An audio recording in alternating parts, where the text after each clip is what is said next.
Hi, and welcome to the Changes Ahead podcast. Giving space to the often unheard questions, Doubts, hopes, and challenges facing the church in Aotearoa, New Zealand. I'm Stephen. And I'm Kathy, and we invite you to join us as we imagine the changes ahead.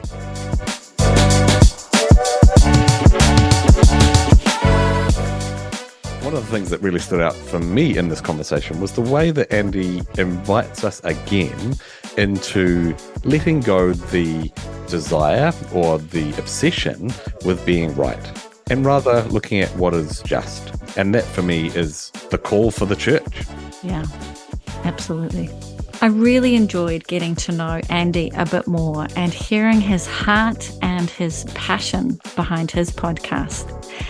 And at the moment, my imagination is getting really captured by the new science and research behind awe and how it helps our well-being and how it opens us up to one another.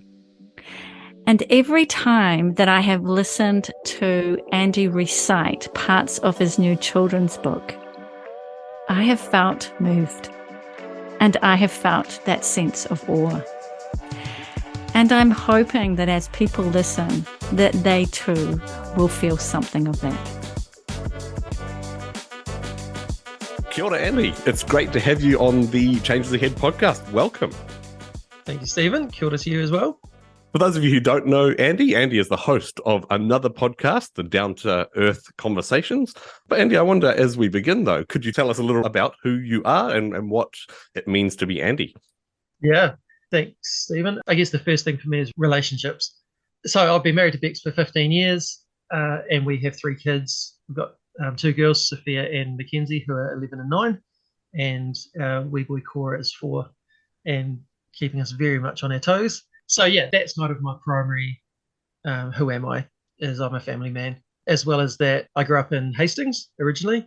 I trained in sport management, went on to lecture in that for a while at Unitec up in Auckland. I have been an associate pastor in the past, and I'm a poet. I'm an author. I used to be in a band. Those who used to listen to Life FM a number of years ago may remember a band called Calling Elijah, and I was part of that. We were an acoustic rap rock duo, which was our own genre that we invented so that we could play it.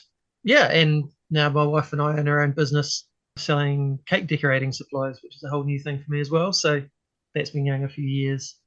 Yeah, and a total complete sports nut. And I just have to add that I've brought some of your cake sprinkles. Oh, nice. They're fantastic. Sugar lips, if you're wondering. Yeah. It's the funniest part about that actually is that Bex started the business by herself and decided Sugar Lips was a good name for it. And then I got made redundant from my position at the church I was at, and we decided to join her and we'd have a crack and see how it went.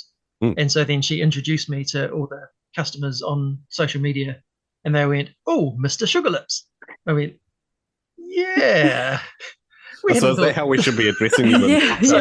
So from now on, this isn't Andy. I've just run with it. Awesome. Yeah. You know, when we first started off our journey of being podcasters, I didn't know who else was out there. Yeah. And it's been a great encouragement to discover people like you, Andy, and to hear conversations that have been having in our context, as well as obviously there've been overseas guests as well. So I wonder if you could just speak to a little bit about the philosophy behind, why you started this. And I mean, and it's a great, Down to Earth Conversations. It's a great name. So maybe you could tell us a little bit about that and your passion and heart behind it. Yeah. So when I was still pastoring, where I was thinking, how can I encourage people that when they pray, may your kingdom come, may your will be done on earth as it is in heaven. But I was just seeing so many people who prayed that prayer then sitting back and waiting for that to magically happen somehow. And this was something that God was going to do. And yet I just felt just as way more ordinary than that. And that there's actually ways that we can partner with God in what he's already doing rather than sitting back and waiting for him to do things. Because, the Bible talks about us being the hands and feet, where we are the way that God moves in the world for the most part. So why would it not be through us that his will would start to be done? And so thinking about that, I was thinking, well, what do I do with that? How do I do that? I got asked to write a poem for the mini justice conference that TFN ran in 2019 down here in Christchurch, and went along to that to perform my piece, just thinking, okay, I'm coming to contribute. But they had a business panel that night where they were talking to 3 business owners who had structured their businesses differently because of what their beliefs were about what God wanted them doing in the world. And I mean, these are people selling wine, people doing haircuts, people manufacturing furniture, and yet they all had this thing that was far beyond profit. Yes. That involved doing good in the world, that involved getting into the realities of life with people. And something in that conversation just sparked, and I went, I know people that are doing this sort of thing as well, and I need to get these stories out there somehow. So that's how it started. And the name came from the idea that I want it to be ordinary people.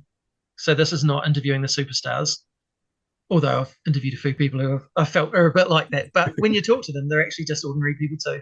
Yeah. But, I've interviewed my mum and dad because they're like, well, who would want to listen to us? And it's like, well, you're ordinary people. And that's the heart of this is, well, if you can do it, then I can do it. So that was a big part of it. Down to earth is it's just people getting together for a good korero. And yet the other part of it is that idea of bringing heaven down to earth. That this is about heaven being this idea that wherever God is at work, that is heaven. And that heaven can exist here and now, just as hell can exist here and now. There are people that are living in hell that need heaven to break into their space. So that's kind of the heart of it. Is the byline for it is ordinary conversations with ordinary people who are helping to bring a bit of heaven down to earth. I love that. I love this idea of, because I want to live on earth, heaven on earth. I don't want to wait. I want to experience it now relationally and caring for, our environment around us and for people. Yeah. And I think the thing is that we forget how contagious it is. Yeah. And it stokes us up and stirs something within us. And the more we can do that, we're all going to be encouraged. It's a great philosophy. You mentioned you've been a pastor in the past, and in the church space, often we talk about the kingdom of heaven coming to earth. We look at the Lord's Prayer, or we maybe recite the Lord's Prayer. Yeah. I guess some of what you've reflected on with your podcast is you've tried to normalize that or ground it a bit more. Can you talk a little bit about, I guess we're thinking about changes ahead in the church. Yeah. And so can you talk a little bit about your experience within the pastoring space of how people either do or don't, I guess, bring heaven down to earth from within that space, and what might be the reason for that? Yeah. I think it's probably easy to talk about when we don't, And I say we because, I'm part of that. I'm not, this isn't a us versus them thing. This is, something that I've had to wrestle with myself. And I still don't always get it right. But I think, particularly in the West, because I guess that's the only context I can talk to because that's my experience. Yep. We've fallen for this idea that it's about being right.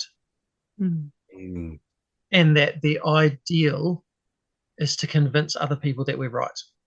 And if they can figure out that we're right, then they'll be right too. And then they can help convince other people to be right. And this is, it sounds really silly when you put it like that, but actually we've got huge church structures that are all built around that. Yeah. All built around being right. And even between churches, there's not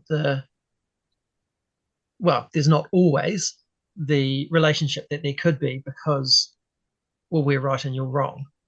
Well, I mean, I grew up in a place where I thought that, well, eventually everyone else is going to figure out that we're doing Christianity the right way and they'll come around to our way.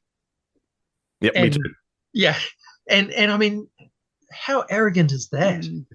But so I think that's a huge thing that I've had to journey out of because I was very much into knowing the right things to believe, trying to get it all figured out because I'm a very intellectual person. And so like I wanted to know what was right and what was wrong. And I think where I've got to is that the people that I see that are doing good in the world are people that are less concerned about what is right and what is wrong and more about what is just and what is unjust. And I think that going into it with that perspective allows you to lay down some of your need to be right. That actually, if you can see that someone is in need, you can offer them justice without trying to convince them to be right first. And that journey for me has been a real mind shift. It sounds really simple, but it's been 15, 20 years of unlearning and relearning. And I think there's still a way to go because I still think I'm right now. I'm right on the other side of the equation. Yeah. But yeah, I think for me, that's a huge part of the way that I've seen people operate in the church when they're the people that love people, the people that care about people, the people that embrace people regardless of whether they think they're right or wrong. And there's other Christians are going, oh yes, but have they made a commitment to Jesus? And it's like, well, I don't know, Jesus didn't even ask everyone to make a commitment to Jesus. And Jesus seems pretty committed to us as totally. well. Yeah. So, he was actually quite happy to go and see a need and meet a need and move on and let that be what it is. Yeah. Yeah. Because actually in the end, it's not actually up to us, people's destinies or futures or whatever. And yes, there's a time for sharing knowledge. I think there's extremely important to share knowledge, but it's not our primary goal as Christians, I don't think, to make everyone else believe what we believe. I think our primary call as Christians is to love people and to do it in a way where they actually feel loved. Yes. Because I really struggle with the picture of love that I grew up with. And this is not from my parents, but this is just like the context of Christianity that I grew up with, was this idea that love was about convincing people to believe the right things. Because then they would be out of their, trap of sin and, all those arguments around it. It still came back to I'm right and you're wrong. And I think love is just far bigger than right and wrong. And that actually, if someone doesn't feel loved, you've missed the point. And I think people know it. I think intrinsically, they will get it if our stance isn't actually to really love them. Yeah, it'll come through. And what you're saying is that is probably one of the themes that we heard a lot last year. Is this idea of humility? Yeah. And you're right, it sounds easy, but it's a huge practice to keep on going. I can put this aside. I need to put this aside, and to shift the focus from what you're saying to what does it mean to actually love. Yeah. It's actually it really requires a lot of us to let go being right. Yeah. I mean, for me, it's influenced parenting for me, because I would have once wanted to raise my children so that they knew the right things, so that they wouldn't fall away from the right path. Now I'm looking to raise my children so that they can have a faith that involves exploration, asking questions, not knowing stuff. Because it's really hard to be right when you go, I don't know. Yeah. It just kills all your questions. Because it's like, well, I'm not sure about this. Oh no, you need to know. It's like, oh well, maybe you don't. And so modeling to my kids, actually, I've changed my mind about this thing. And having them see that changing your mind, changing your beliefs isn't actually a bad thing. And in fact, if we're growing, we should all be changing our beliefs all the time. And I mean, call it deconstruction, call it backsliding, call it whatever you like. it's a thing where actually if we're growing, we're changing. And that Yes. includes what we believe. And even I'd argue that even the most conservative of Christians don't believe exactly what they believed 20 years ago. And so, yeah, like I say, that influences with the kids, going actually, how do I model this so that it's not about them seeing us as being right and their friends at school being lost and wrong and, all of that, but actually going, let's explore this together. Why do we do what we do? Yes. Let's not worry about them for now. Let's just, why do we do what we do? And what do you think about that? Mm. And yeah, it's okay. You think this is weird, you know? Yep. Yep. Yeah. So that's a journey, and I guess we'll see how that ends up. No, that's great to hear, because I think that's one of the questions we're hearing all the time from our young parents is, Yeah. what are we passing on? Yeah. What is this faith that we want to? And I'm hearing you say model and embody in our lives. And so that was going to be one of the questions I was going to ask you is what does that look like for you as you've grown and changed? Yeah, and you've really spoken to that, allowing generous space. Yeah. For questions, for not knowing, but also that we are asking the questions, what does it mean? What does love look like here? Yeah. I mean, I look to my own upbringing, and I was in a very conservative space, but my parents had a real grace around faith. So, yes, they taught me a whole lot of things in terms of, we learnt memory verses and we did all those kind of things. And I went to a Christian primary school where we read the Bible every day. And so, I've got a whole lot of knowledge that came from that. But actually, as you heard in the interview with them, there was actually just a whole lot of role modeling of what love looks like when you do it. And also, they weren't really that concerned when my brother and I didn't end up in the same denomination that they're still in. Mm. And in fact, like I remember when I was not long in Auckland and I ended up in a charismatic church, and the upbringing that we had wasn't charismatic at all. And they came up for a holiday, and I just assumed they'd go to the denomination that they were used to. But they said, "Oh no, we'll come along to your church." Mm. And I went, "Oh, okay." And it kind of, for me, that was really special because it wasn't about, well, who's right and who's wrong. It was about, no, this is your family and we're your family, so we're coming with you. And just those, I mean, that seems like a really little thing to some people, I guess, but for me, it was huge to go, actually, we see your faith expression as valid, even though it's different from ours. And that's led to all sorts of conversations over the years that, I mean, they think dramatically differently from what they used to think. And so do I.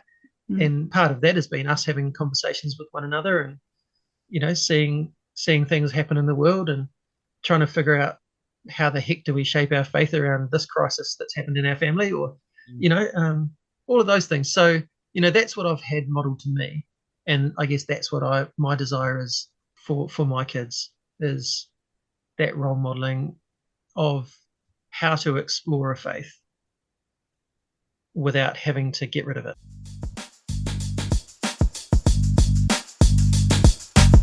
We'll be right back.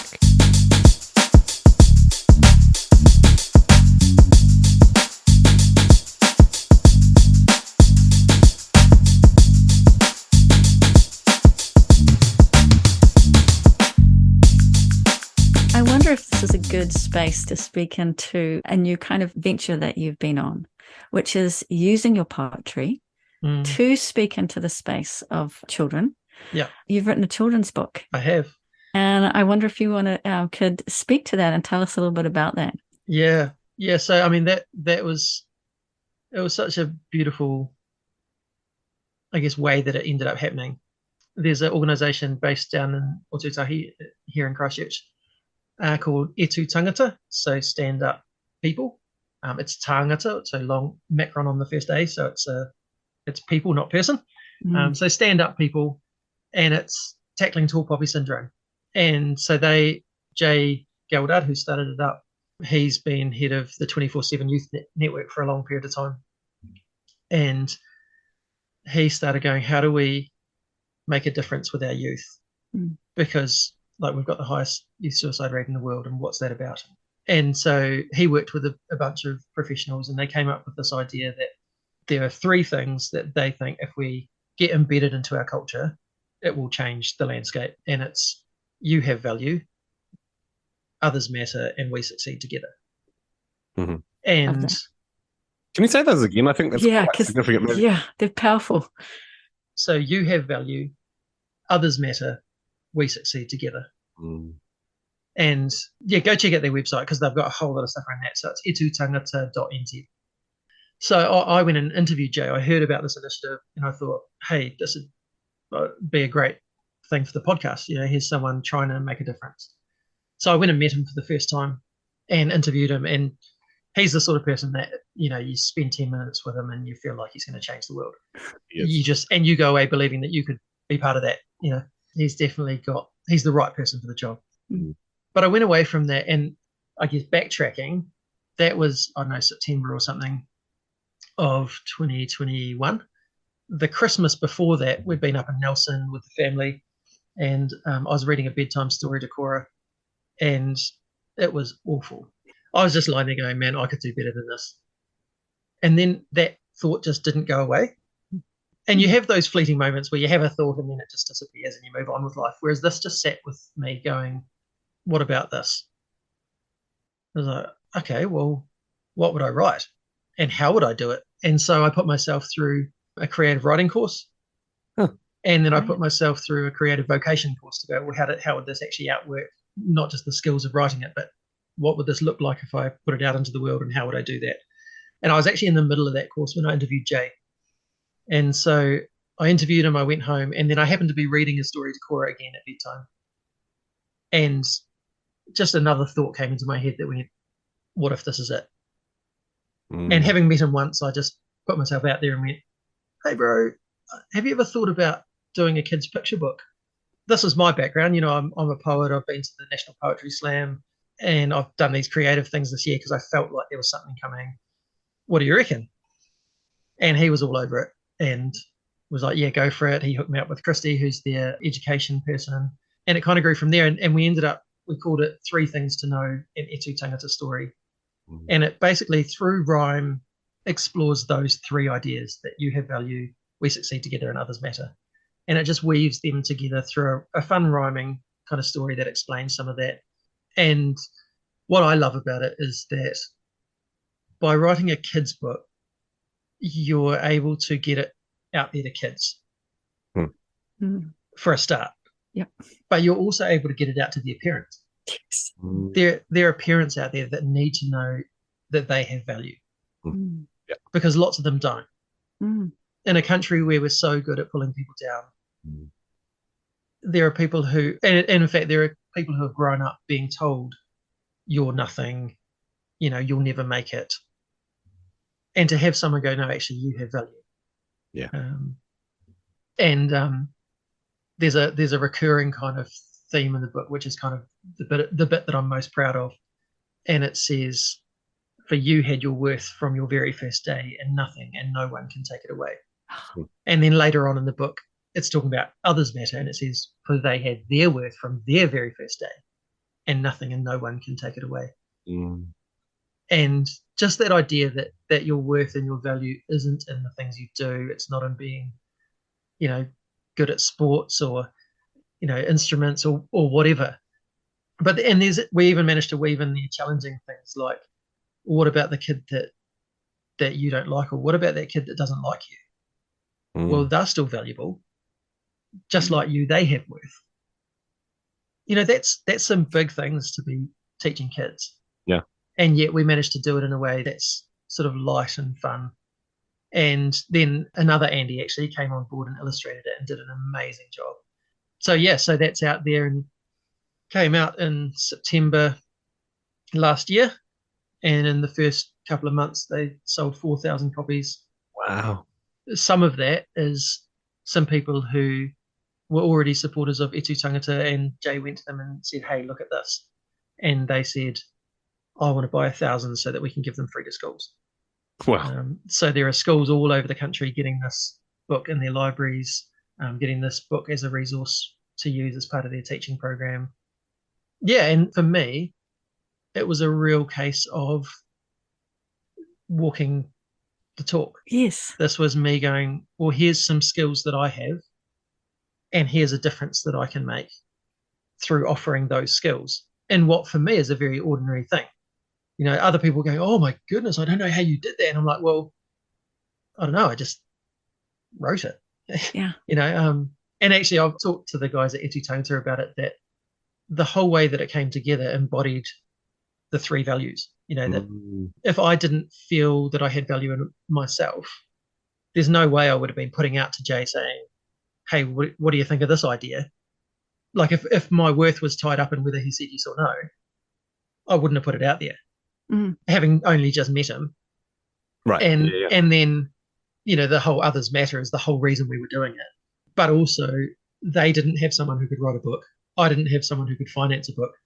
And neither of us could draw the pictures, So it really was the right combination of people to make it happen and to succeed as a team. So, yeah, it's been a fantastic story.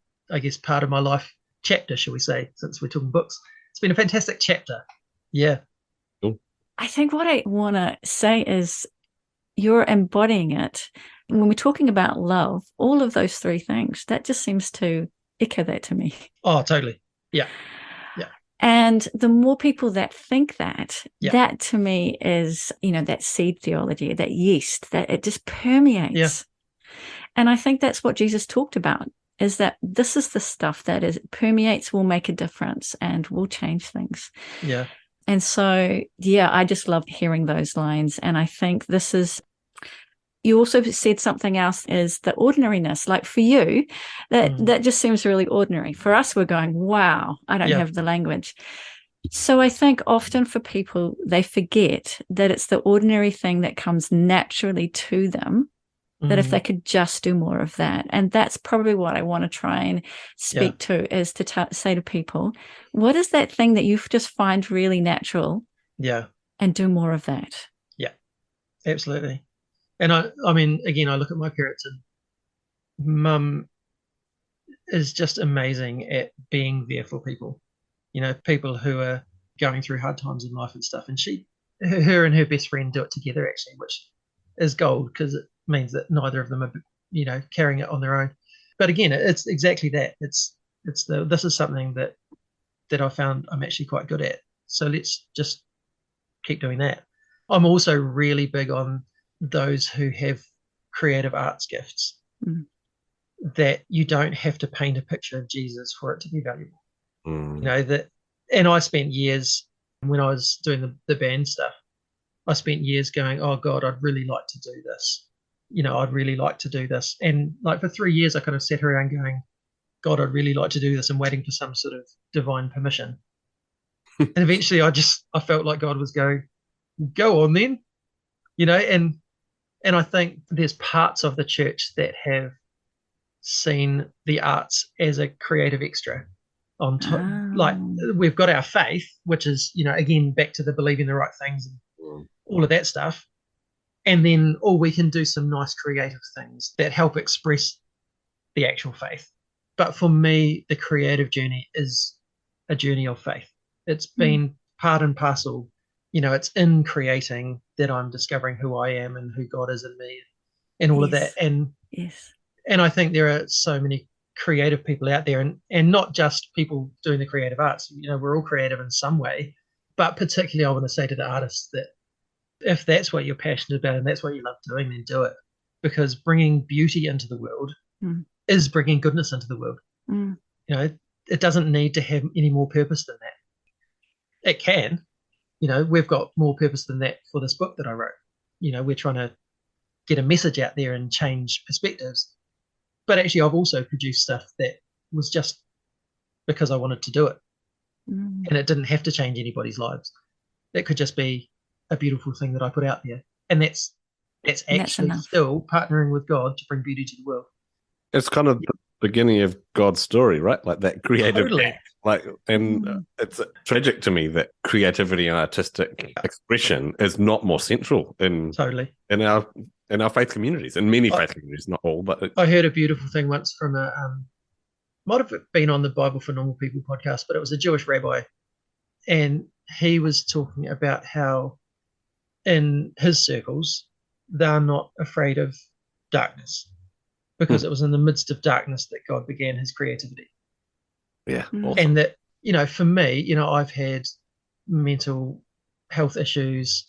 I've had a journey with anxiety and depression. I've had other traumas and things happen.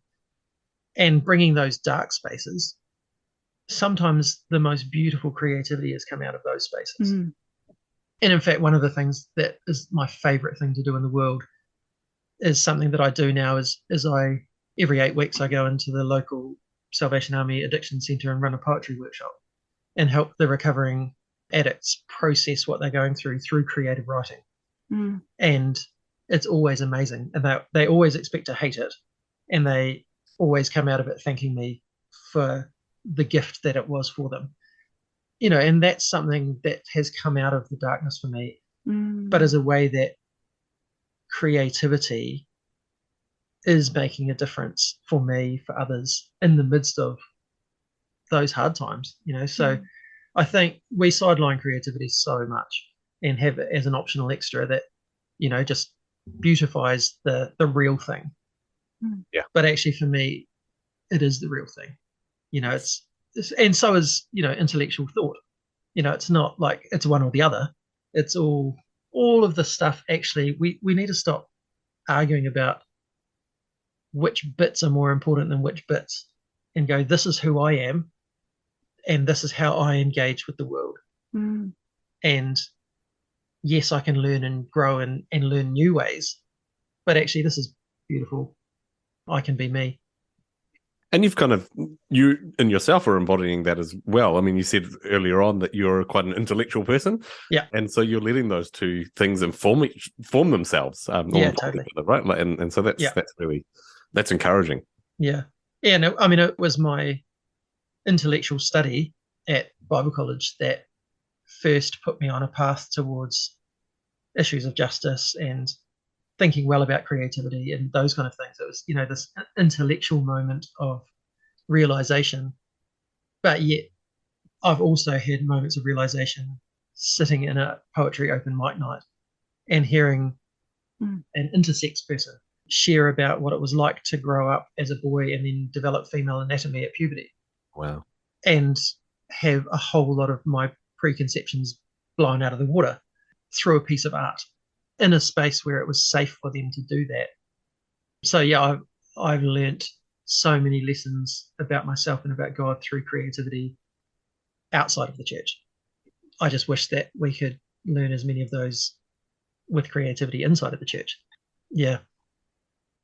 And there are pockets where that's happening really well. So I don't want to, generalize too much, but I think in a lot of it, we're over focused on one thing. One way. Yeah. And like, even as we're listening to you, I can see the life that comes out of you when you speak about that creativity. And it calls forth that life. Is that what it feels like inside you? That this creativity feels life-giving? Oh, totally. Yeah. Yeah, absolutely. And what you're describing is if more people could find that life-giving creativity, can you imagine then again what that would spill over? Yeah.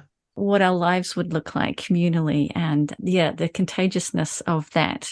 Yeah. I really love you speaking into that. That's because I've been hearing quite a lot around creativity.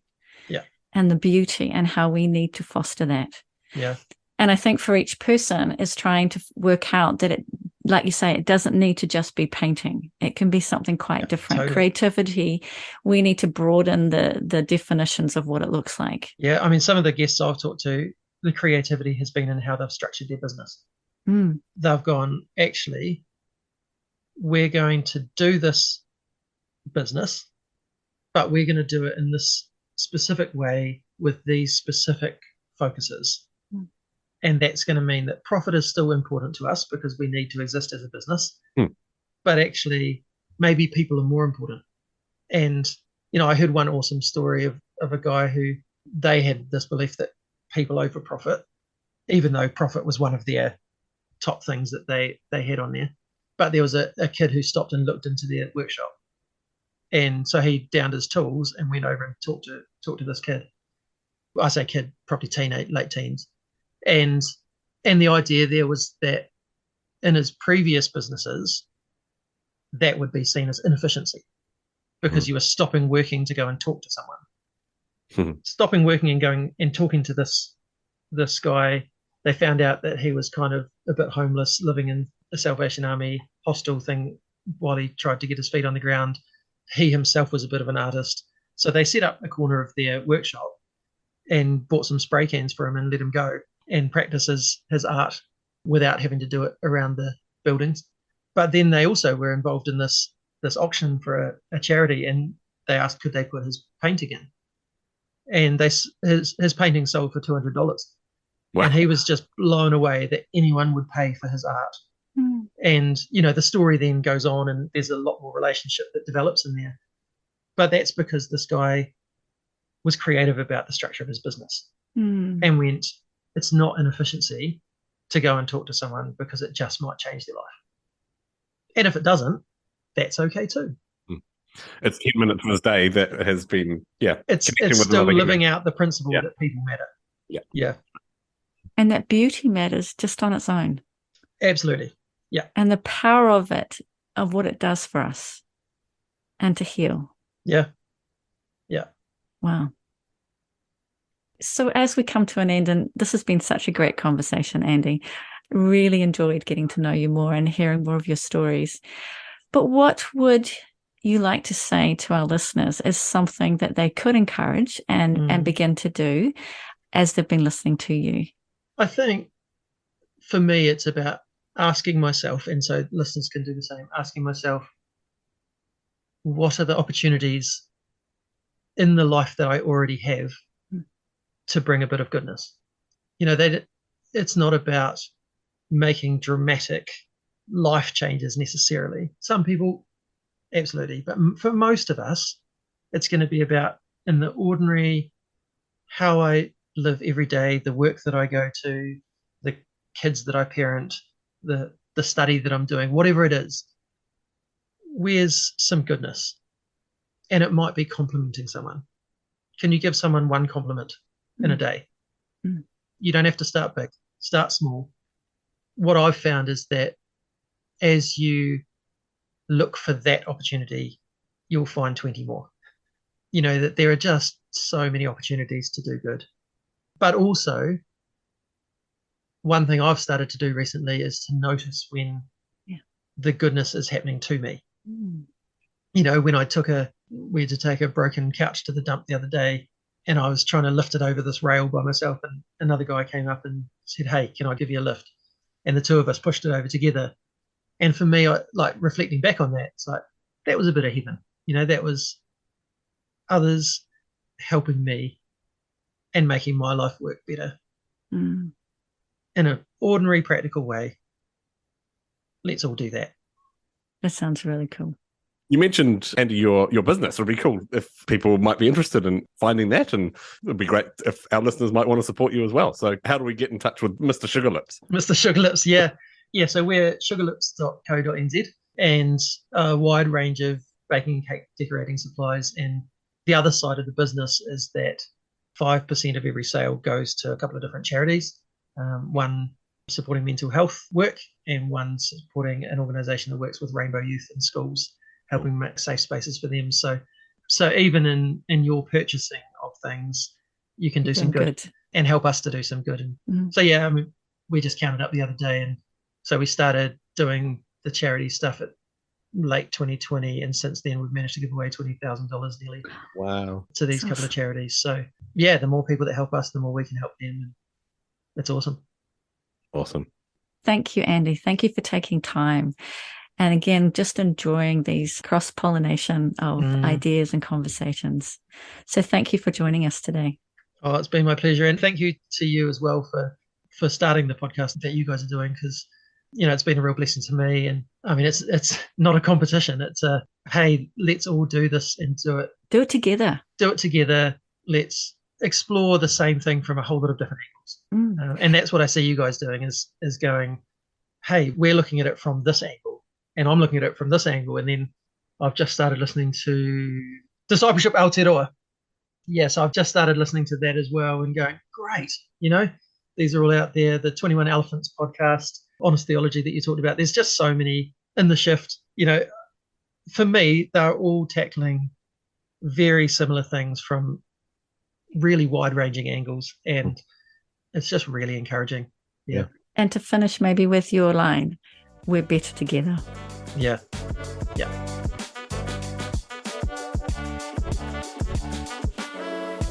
Thanks for listening to this episode of the Changes Ahead podcast. If that resonated with you, or you've got thoughts about the changes ahead for the church, we'd love to hear from you. So get in touch on Instagram or Facebook at Changes Ahead Cast, or email us at thechangesaheadpodcast@gmail.com. See you next time.